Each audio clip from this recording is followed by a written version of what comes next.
Roho Mtakatifu akiondoka, huugui ndani yako, huumii ndani yako. Maana ya kutokuumia kile unachokifanya, maana yake Roho Mtakatifu ameondoka, Mungu hayupo ndani yako.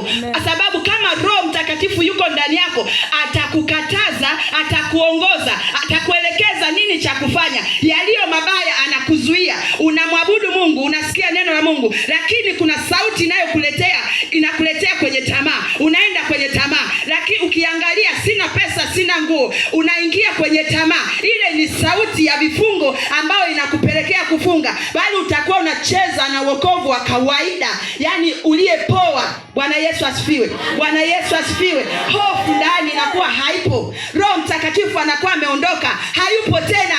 Kwa sababu gani? Mungu, uhusiano wako na Mungu adui ameshaufarakanisha. Ameshafarakanisha uhusiano wako na Mungu. Haupo tena. Haupo kama mwanzo. Haupo kama mwanzo. Unashangaa unatamani kufanya yaliyo ya Mungu, lakini unashindwa.